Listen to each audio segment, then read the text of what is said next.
अब सीधा रुख करते हैं इस वक्त आ रही बड़ी खबर का। शाम 5 बजे नीतीश कुमार लेंगे शपथ। शपथ के बाद होगी नीतीश कैबिनेट की बैठक। शाम 5:30 बजे नीतीश कुमार बैठक करने वाले हैं।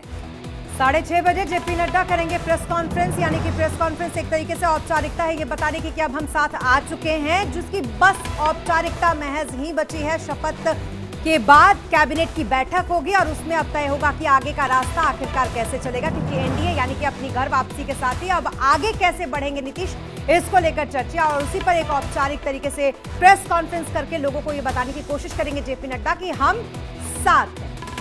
तो आज नीतीश कुमार ने राज्यपाल को अपना इस्तीफा सौंपा और उसके बाद ही ये ऐलान हो गया कि शाम 5 बजे शपथ ग्रहण समारोह होने वाला है, जिसके लिए जेपी नड्डा पटना पहुंच रहे हैं। वो भी यहां शामिल होंगे शपथ के दौरान और साथ ही आज उनके साथ कई मंत्री भी शपथ लेने जा रहे हैं। शाम 5 बजे नीतीश कुमार का शपथ ग्रहण समारोह और ठीक इसके बाद 5:30 बजे नीतीश कुमार अपनी बैठक भी करने वाले हैं। कैबिनेट की बैठक होने वाली है। तो तमाम जानकारी लगातार सामने आ रही है। बिहार की सियासत में एक के बाद एक लगातार बदलती हुई तस्वीर।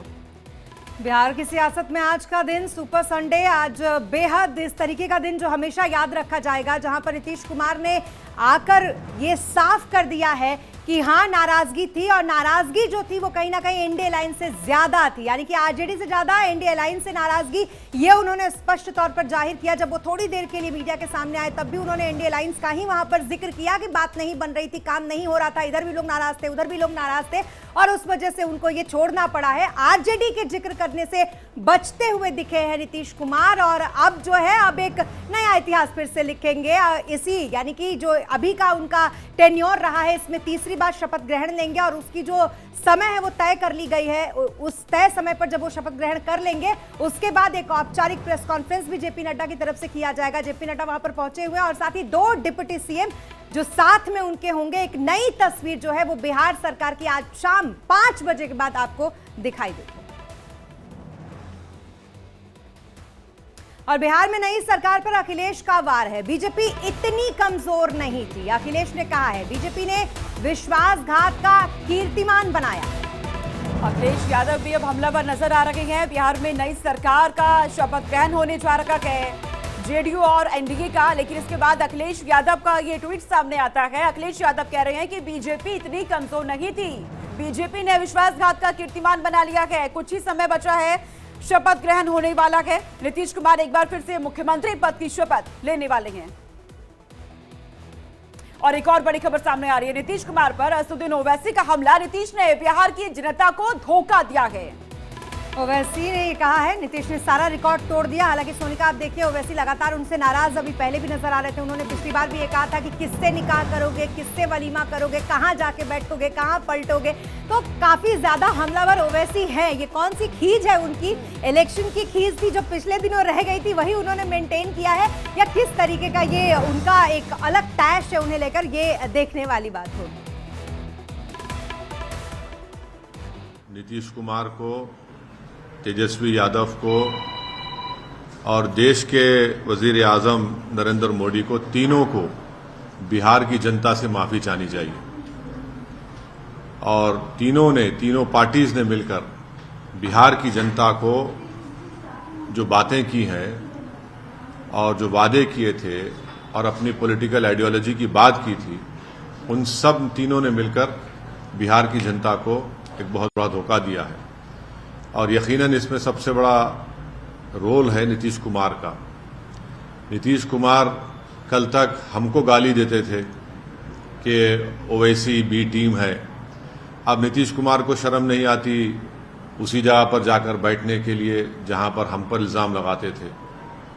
और नीतीश कुमार ने पॉलिटिकल अपॉर्चुनिज्म कहना तो अंडरस्टेटमेंट होगा, उन्होंने हर चीज का रिकॉर्ड तोड़ दिया है और कोई उनकी बात का न एतबार है न भरोसा है। मैं शुरू से कह रहा था कि नीतीश कुमार फिर से बीजेपी में जाएंगे। देखा सोनिका, वही बात है, वही टी से पुरानी जिसका जिक्र करते हुए यहाँ पर वो नजर भी आ रहे थे कि हमको कहते हैं कि हम बी टीम है और अभी खुद अपने रंग वो दिखा रहे हैं। हमारे साथ शिव पूजन जुड़ चुके हैं, लगातार हलचलों पर नजर बनाए हुए। शिव पूजन, कल से ही आप वहां पर मौजूद है और सारी बातें वही हो रही है। देखिए क्रमबद्ध तरीके से अगर आप देखिए तो जो चर्चा हम कल से कर रहे थे वो सारी चर्चाएं आज चरितार्थ हो गई। इस वक्त क्या चल रहा है वहां पर जहां आप हैं?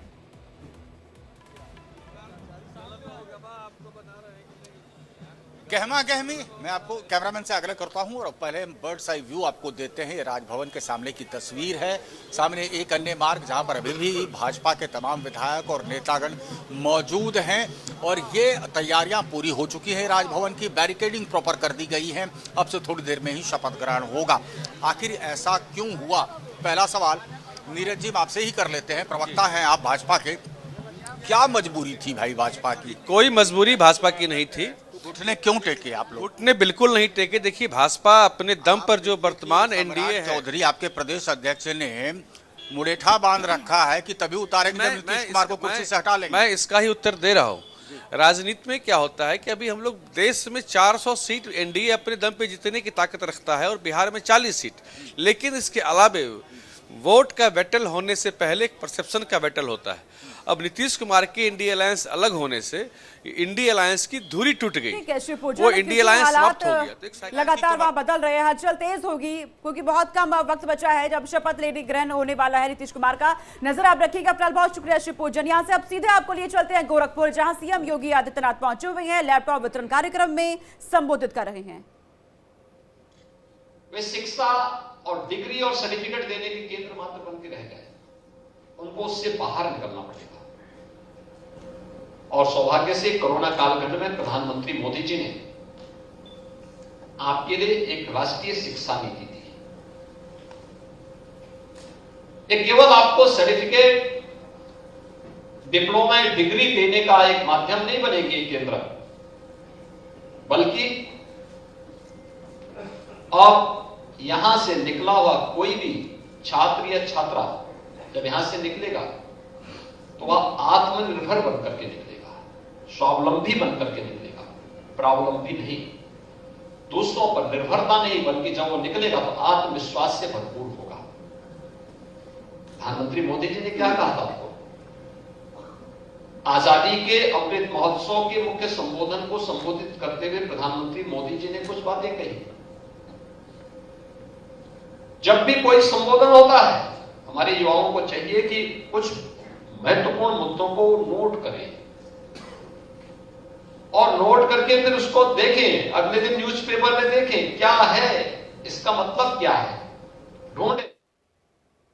सीएम योगी आदित्यनाथ को आप सुन रहे थे, जो गोरखपुर में इन दिनों हैं। कल जब वो वहां पर पहुंचे थे तो प्राण प्रतिष्ठा के बाद उनका भव्य स्वागत भी वहां पर किया गया था और आज वहां पर छात्राओं को संबोधित करते हुए सीएम योगी आदित्यनाथ। फिलहाल इस बुलेटिन में इतना। यहाँ पर वक्त एक छोटे से ब्रेक का। खबरों का सिलसिला जारी है, आप देखते रहिए इंडिया डेली लाइव।